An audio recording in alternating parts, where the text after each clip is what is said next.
السلام علیکم ورحمۃ اللہ وبرکاتہ۔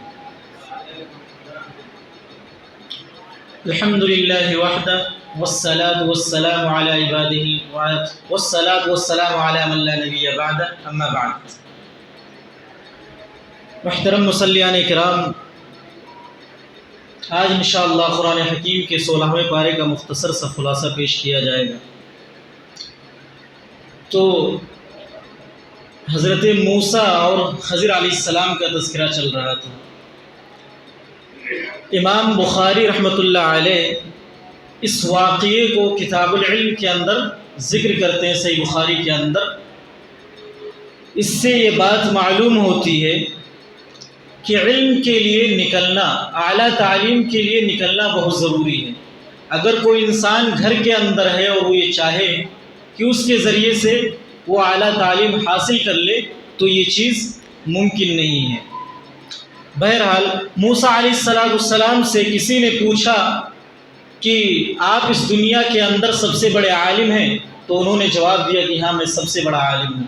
اللہ رب العالمین کو ان کی ادا پسند نہیں آئی۔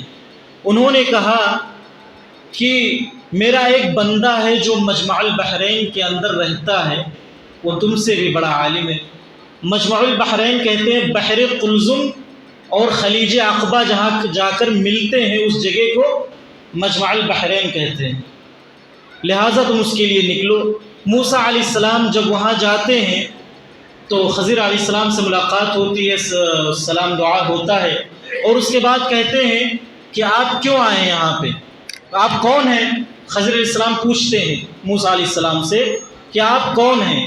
تو وہ کہتے ہیں کہ میں موسیٰ ہوں۔ کہتے ہیں کون موسیٰ؟ کہتے ہیں موسیٰ بنی اسرائیل کا میں نبی ہوں۔ تو اس سے یہ بات مفسرین کرام بیان کرتے ہیں کہ اللہ تبارک و تعالیٰ نے خضر علیہ السلام کو ایسا علم دیا تھا کہ انہیں موسیٰ علیہ السلام سے ملنے کی اور ان سے تعلیم حاصل کرنے کی ضرورت بھی نہیں پڑی، ان کو جاننے کی بھی ضرورت نہیں پڑی۔ اللہ تبارک و تعالیٰ نے خضر علیہ السلام کو ایسا علم عطا فرمایا تھا۔ انہوں نے کہا کہ میں یہ چاہتا ہوں آپ کے ساتھ کچھ دیر رہوں، آپ سے کچھ تعلیم حاصل کروں۔ تو خضر علیہ السلام نے کہا قال انک لن تستطیع معی صبرا، کہ آپ میرے ساتھ رہنے کی بات کرتے ہیں، آپ میرے ساتھ رہیں گے لیکن صبر نہیں کر پائیں گے۔ اس سے یہ بات معلوم ہوتی ہے کہ علم حاصل کرنے کے لیے صبر رکھنا بہت ضروری ہے۔ علمی میدان میں صبر کے دامن کو پکڑے رکھنا بہت ہی ضروری ہوتا ہے۔ انہوں نے کہا کہ آپ اگر ہمارے ساتھ رہیں گے تو آپ صبر نہیں کر پائیں گے۔ انہوں نے کہا کہ آپ مجھے اپنے ساتھ رکھ لیجئے، انشاءاللہ میں صبر کروں گا۔ وہ کہتے ہیں کہ چلیے ٹھیک ہے، چلیے۔ تو جب چلنے لگتے ہیں سب سے پہلی باری آتی ہے دریا کو پار کرنے کی۔ جب دریا کو پار کرنے کی باری آتی ہے تو ایک کشتی میں سوار ہوتے ہیں۔ کشتی میں سوار ہو گئے، اب اس خضر علیہ السلام کیا کرتے ہیں کہ کشتی کے لکڑی جو ہوتے ہیں اس کو نکالنا شروع کر دیتے ہیں۔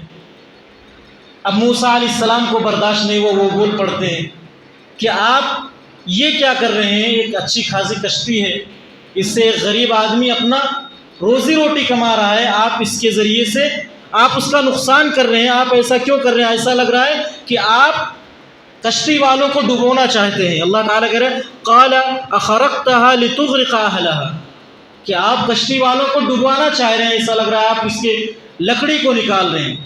اس سے مفسرین بیان کرتے ہیں اہلہا کا ذکر جو ہے موسیٰ علیہ السلام نے کیا۔ نبیوں کو سب سے زیادہ فکر ہوتی تھی اپنی امتیوں کی۔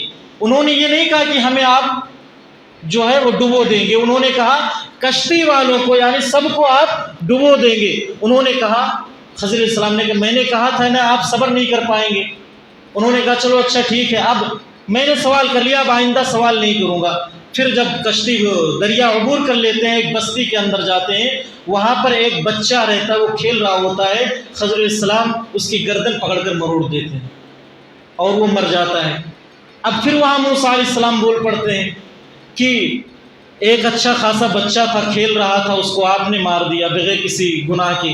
انہوں نے کہا قال الم اقل لك انك لن تستطيع معي صبرا، میں نے آپ سے کہا تھا کہ آپ صبر نہیں کر پائیں گے۔ انہوں نے کہا ٹھیک ہے، اگر میں آئندہ اگر کوئی سوال کروں تو مجھے الگ کر دینا، میں آپ کے ساتھ نہیں جاؤں گا۔ وہ جاتے ہیں، ایک بستی کے اندر پہنچتے ہیں، وہاں پر بستی والوں سے کہتے ہیں کہ آپ مجھے کھانا کھلا دیجئے، میری ضیافت کریے۔ وہ لوگ ضیافت کرنے سے منع کر دیتے ہیں کہ میں آپ کو کھانا نہیں کھلاؤں گا.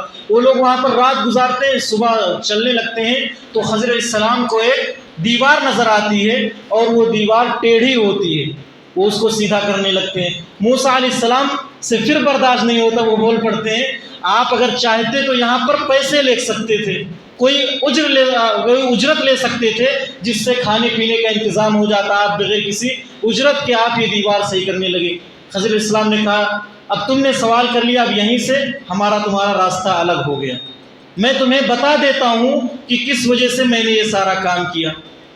جہاں تک بات ہے کشتی کی, تو آگے چل کر ایک ایسا بادشاہ ملتا ہے جو کشتی, اچھی کشتی ہوتی ہے, اس کو غصب کر لیتا ہے, چھین لیتا ہے.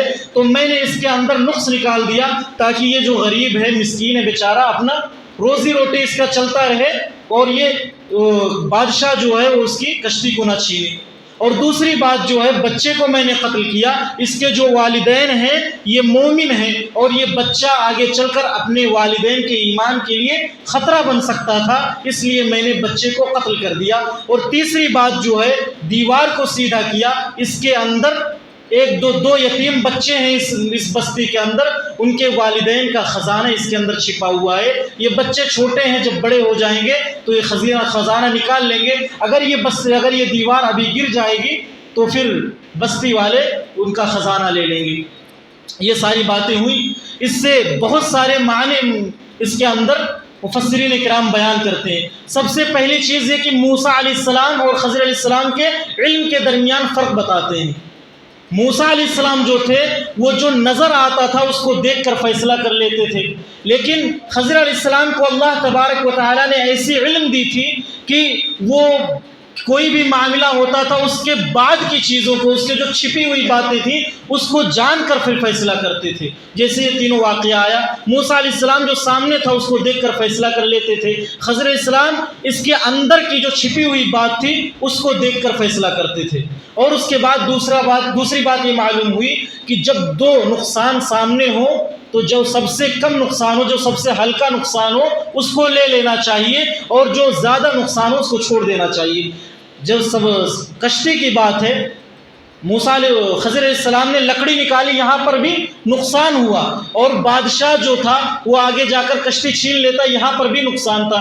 انہوں نے چند لکڑی نکال دی, یہ کم نقصان تھا. بادشاہ وہاں پر پوری کشتی چھین لیتا جس سے ان کی روزی روٹی چھین جاتی, وہ ان کے ذریعہ معاش جو تھا وہ ختم ہو جاتا, تو یہ زیادہ نقصان تھا. خضر علیہ السلام نے جو کم نقصان تھا اس کو اختیار کیا. اور دوسری بات, بچہ جو تھا, بچہ آگے چل کر ایمان کے لیے خطرہ بن جاتا والدین کے لیے.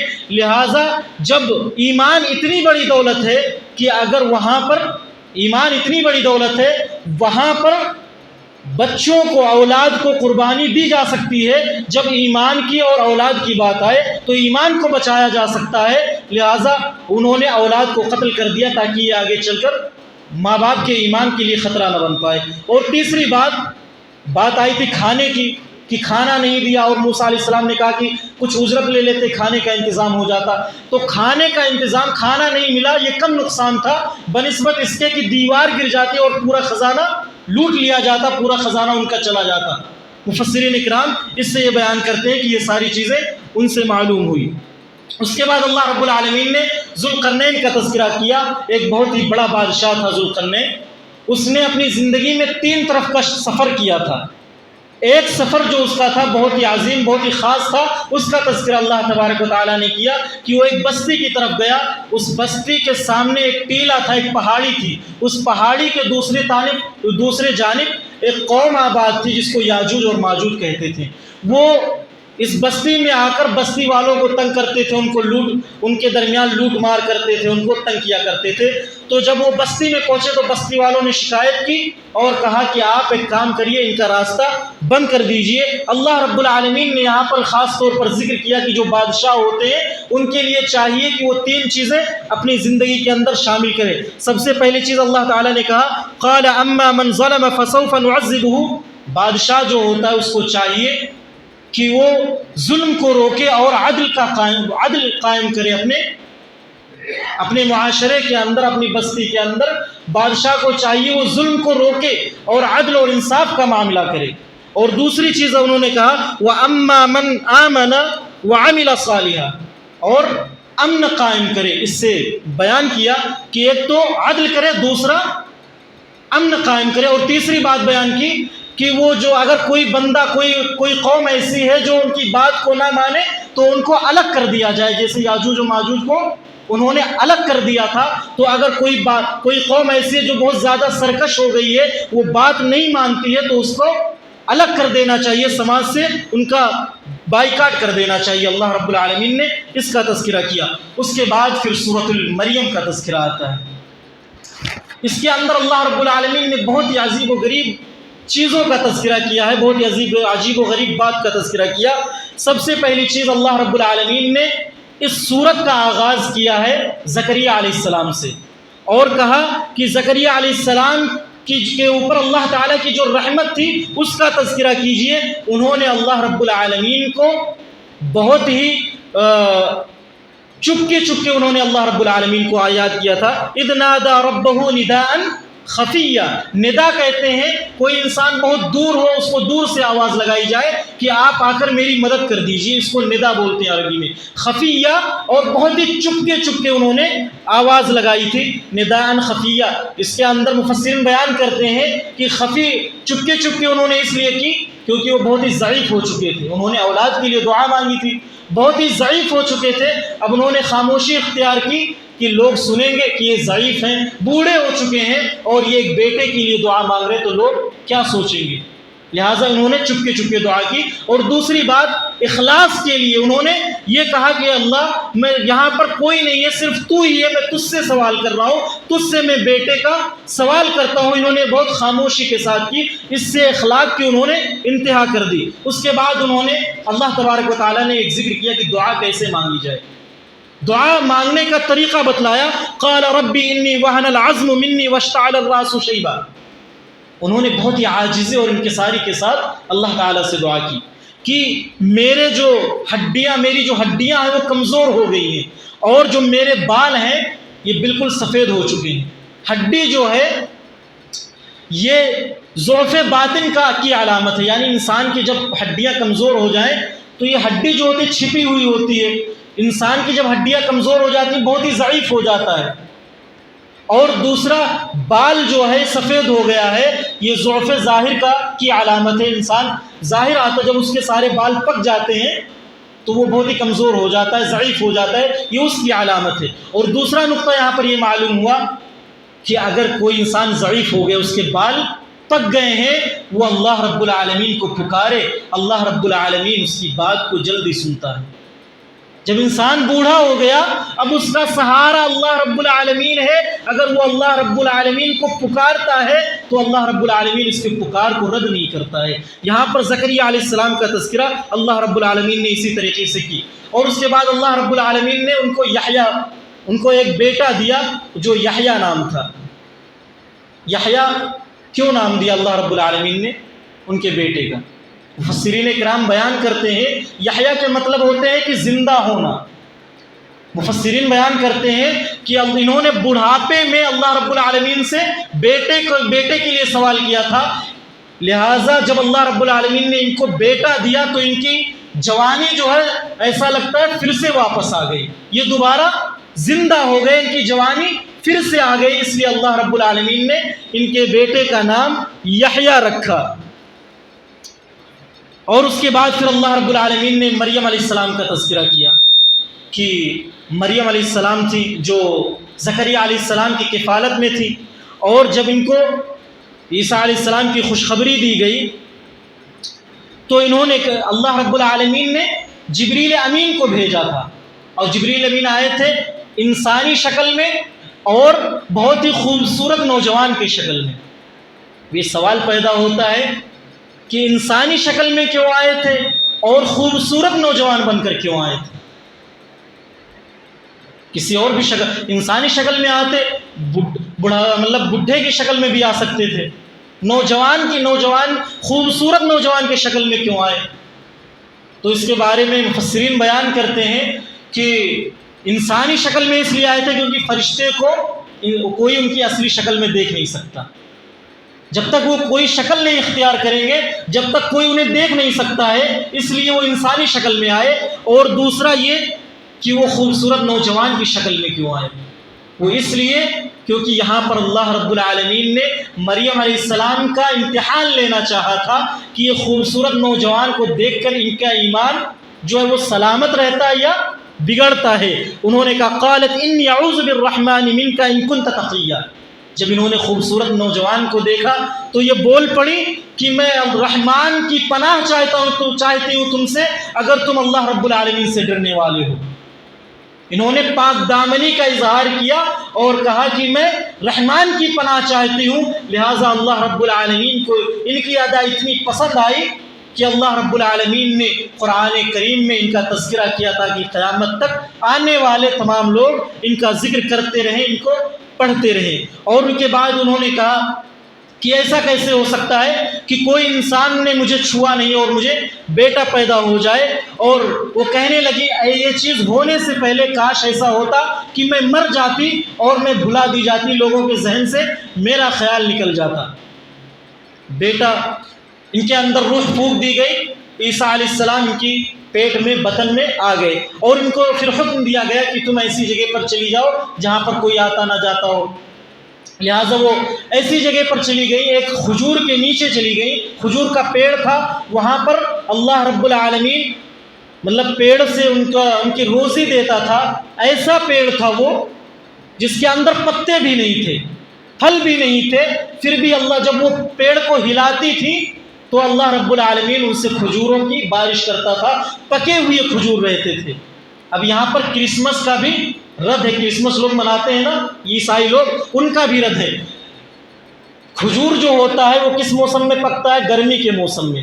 اللہ رب العالمین نے کہا پکے ہوئے کھجور اللہ رب العالمین دیتا تھا، اور کرسمس مناتے ہیں 25 دسمبر کو جو ٹھنڈی کا موسم ہے۔ تو اس سے ان کی کرسمس کا بھی رد ہوتا ہے کہ عیسیٰ علیہ السلام کی پیدائش جو ہوئی تھی وہ ٹھنڈی کے موسم میں نہیں ہوئی تھی، گرمی کے موسم میں ہوئی تھی، جو کہ کھجوروں کے پکنے کا موسم تھا۔ لہٰذا وہاں پر تھی، ولادت ہوئی، اب لے کر آئی بستی کے اندر، اور اس کے بعد جب بستی میں پہنچی تو لوگوں نے باتیں بنانا شروع کر دی، یا اخت ہارون ما کان ابوک امرأ سوء وما کانت امک بغیہ، کہ نہ تو تمہارے بھائی ایسے تھے، نہ تمہارے باپ ایسے تھے، نہ تمہاری ماں ایسی تھی، تم نے ایسا عمل کیوں کر لیا؟ انہوں نے سوچا کہ انہوں نے بدکاری کی ہے، برا عمل کیا ہے، اس کے نتیجے میں یہ بچہ پیدا ہوا ہے۔ یہاں پر ایک نقطہ یہ بھی ذہن میں رکھتے ہوئے چلیں کہ اللہ رب العالمین نے سب سے پہلے بھائی کا تذکرہ کیا، اس کے بعد پھر باپ کا، اس کے بعد پھر ماں کا۔ اس سے مفسرین بیان کرتے ہیں کہ بہن کی سب سے زیادہ ذمہ داری بھائی کے اوپر ہوتی ہے کہ بھائی دیکھے کہ بہن کیا کرتی ہے، کیسے رہتی ہے، کہاں جاتی ہے، اس کی ذمہ داری بھائی پر ہوتی ہے۔ ماں تو گھر کے اندر رہتی ہے، باپ جو ہوتا ہے وہ روزی روٹی پر نکل جاتا ہے، اور بھائی بچتا ہے گھر کے اندر، اور بھائی کو چاہیے کہ اپنے بہن کے اوپر نظر رکھے۔ اس لیے اللہ تعالیٰ نے پوری ترتیب بیان کی، اور اس کے بعد یہ بیان کرتے ہیں کہ اگر یہ تین لوگ گھر کے اندر سدھر جائیں، بھائی، باپ اور ماں، تو پوری نسل سدھر جاتی ہے۔ ان کے سدھرنے کی وجہ سے پوری کی پوری نسل سدھر جاتی ہے۔ اس کے بعد وہ گھر کے اندر اپنے قوم کے اندر واپس لے کر آتی ہیں تو وہ باتیں بیان کرتی ہیں۔ مریم علیہ السلام جو ہیں وہ اشارہ کر دیتی ہیں کس کی طرف؟ عیسیٰ علیہ السلام کی طرف۔ پھر وہ بول پڑتے ہیں قال انی عبد اللہ آتانی الکتاب وجعلنی نبیا۔ بچپن میں ہے، ماں کی گود میں ہے، ماں کی گود میں ہی وہ بول پڑتے ہیں کہ اللہ رب العالمین کا میں بندہ ہوں، اللہ تعالیٰ نے مجھے کتاب دی ہے اور مجھے نبی بنایا ہے۔ حدیث کے اندر آتا ہے 3 بچے ایسے ہیں جنہوں نے بچپن میں ماں کی گود میں بولا ہے۔ سب سے پہلے عیسیٰ علیہ السلام ہے، اور دوسرا جریج کا معاملہ تھا، بہت ہی نیک آدمی تھے۔ ان کے بارے میں وہ ان کی ماں تھی، وہ جاتی تھی، بلاتی تھی، وہ ایک پہاڑ پر کٹیا بنا کر وہاں پر اللہ تعالیٰ کی عبادت کرتے تھے۔ تو ان کی ماں کئی بار گئی ان کو بلانے کے لیے، تو وہ نماز میں مشغول رہتے تھے، جواب نہیں دیتے تھے۔ تو ان کی ماں کے منہ سے ایک بد دعا نکلی کہ تمہاری موت اس وقت تک نہ آئے جب تک تم کسی بدکار عورت کا چہرہ نہ دیکھ لو۔ اس کے بعد ایک عورت آتی ہے، بدکار عورت، بچہ لے کر، اور لوگوں سے بیان کرتی ہے کہ یہ جو بچہ، یہ جریج کا بچہ ہے۔ لوگ بہت زیادہ ان پر غصہ کرتے ہیں، ان کی کٹیا جو ہوتی ہے اس کو توڑ پھوڑ دیتے ہیں۔ تو بچہ وہاں پر بول پڑتا ہے کہ میں جریج کا بچہ نہیں ہوں بلکہ ایک چرواہے کا بچہ ہوں۔ اور تیسرا بچہ وہ ہوتا ہے، ایک ماں اپنے بچے کو دودھ پلا رہی ہوتی ہے، وہاں سے 6 لوگ گزرتے ہیں، گھڑ سوار لوگ، بہت ہی ہٹے کٹے اور گھڑ سوار ہوتے ہیں، اور وہ لوگ کہتے ہیں، تو ان کی ماں جو ہوتی ہے وہ کہتی ہے کہ اللہ تو میرے بچے کو ان کے جیسے بنانا۔ تو جو بچہ ہوتا ہے وہ بول پڑتا ہے کہ اللہ تو مجھے ان کے جیسے مت بنانا۔ اور جب آگے چلنے لگتے ہیں تو ایک عورت ہوتی ہے، اس عورت کو لوگ مارنے پیٹنے لگتے ہیں۔ ان کی ماں جو ہوتی ہے بچے کی، وہ کہتی ہے اللہ تم میرے بچے کو اس عورت کے جیسے مت بنانا۔ بچہ بول پڑتا ہے کہ اے اللہ تم مجھے اس بچے کے جیسے بنا دینا، اس عورت کے جیسے مجھے بنا دینا۔ اب ماں پوچھتی ہے بچے سے کہ تم ایسا کیوں کہہ رہے ہو، میں نے وہاں پر کہا تو تم نے کہا کہ ایسے مت بنانا، اس عورت کو مار رہے لوگ اور تم نے کہا کہ اس جیسے بنانا۔ تو بچہ گواہی دیتا ان کے لیے کہ وہ جو 6 لوگ جا رہے تھے بہت ہی ظالم اور جابر لوگ تھے، اس لیے میں نے اللہ تعالیٰ سے کہا کہ ان کے جیسے مت بنانا۔ اور یہ جو عورت ہے یہ ایک لونڈی ہے، بہت ہی نیک ہے، اس کے اوپر یہ الزام لگایا گیا ہے کہ یہ بدکار ہے، اس نے چوری کی ہے، اس لیے لوگ اس کو مار رہے ہیں، لیکن یہ حقیقت میں بہت ہی نیک عورت ہے، اس لیے میں نے اللہ تعالیٰ سے کہا کہ اللہ تو مجھے اس عورت کے جیسے بنانا۔ تو یہ 3 بچے ہیں جو بچپن میں ماں کی گود میں 3 بچے بولے ہیں۔ بہرحال اس کے بعد ایک بہت ہی باریک نقطہ میں بیان کر کے اپنی بات کو ختم کرتا ہوں۔ یونان کا ایک فلسفی تھا، اس نے کہا، اس کا ایک قول ہے کہ جب تک سبب نہیں پایا جائے گا مسبب نہیں پایا جائے گا۔ سبب اور مسبب کس کو کہتے ہیں؟ بادل ہے، بادل جب تک نہیں ہوگی جب تک بارش نہیں ہوگی، تو بادل یہ سبب ہے اور بارش مسبب ہے، جب تک بادل نہیں پایا جائے گا جب تک بارش نہیں ہوگی۔ اس کا کہنا یہ ہے۔ اللہ تبارک و تعالیٰ نے اس کے اس قول کا اس صورت کے اندر منہ توڑ جواب دیا۔ کیسے؟ بیٹے کے پیدائش کے لیے کیا چیز سب سے زیادہ ضروری ہوتی ہے؟ ایک یہ کہ والدین جو ہیں وہ نوجوان ہوں، تب بیٹے کی پیدائش ہوتی ہے، یہ سبب ہے۔ اور دوسرا یہ کہ بانجھ نہ ہو، اگر کوئی باپ ہے یا ماں ہے، کوئی بھی مرد و عورت ہے، اگر بانجھ ہے تو پھر بیٹا نہیں پیدا ہو سکتا، یہ سبب ہے بیٹے کے پیدا ہونے کی۔ اللہ تعالیٰ نے یہاں پر ان کا منہ توڑ جواب دیا۔ زکریا علیہ السلام جو تھے ایک دم بوڑھے ہو چکے تھے، اور ان کی جو بیوی تھی یہ بانجھ تھی، پھر بھی اللہ تبارک و تعالیٰ نے بیٹے کی پیدائش کی ان کے یہاں۔ اس سے بھی اعلیٰ معجزہ اللہ تعالیٰ نے کہا مریم علیہ السلام کی بھی، وہاں تو سبب موجود ہی نہیں تھے، ان کا تو باپ ہی نہیں تھا نا، تو سبب نہیں تھا تو بیٹے کی پیدائش کیسے ہو؟ اس پر بھی اللہ تعالیٰ نے ان کی رد کی۔ اس سے بھی آگے چلیے، اللہ رب العالمین نے بھیجا کہا تھا مریم علیہ السلام کو؟ ایک درخت کے نیچے، کھجور کا درخت تھا، جہاں پر پتے بھی نہیں تھے تو وہاں پر پھل کیسے آتا؟ پتے تک اس پیڑ پر نہیں تھے، وہاں پر پھل بھی نہیں تھا، لیکن جب وہ ہلاتی تھی تو وہاں پر تازہ کھجور ملتا تھا، وہاں پر بھی سبب نہیں تھا، پھر بھی اللہ تعالیٰ نے ان کو کھجور دیا۔ اور اس سے بھی آگے، جب وہ چلتی تھی وہاں پر کوئی پانی نہیں تھا، پھر بھی ان کے قدموں کے نیچے سے اللہ تعالیٰ نے چشمہ نکالا۔ تو یہ ساری چیزیں بغیر سبب کے ہوئی، اللہ تعالیٰ نے یہ سارے معجزات ان کو دیے اور یہ ساری چیزیں بتائیں کہ اللہ تعالیٰ ایسی چیزوں پر بھی قادر ہے کہ اگر سبب نہ ہو تب بھی اللہ تبارک و تعالیٰ اس چیز کو کرنے پر قادر ہے۔ لہٰذا آخر میں اللہ رب العالمین سے دعا ہے، اللہ رب العالمین ہمیں حق بات کہنے اور ہم سب کو حق بات پر عمل کرنے کی توفیق عطا فرمائے۔ آمین وآخر دعوانا الحمد للہ رب العالمین۔ السلام علیکم۔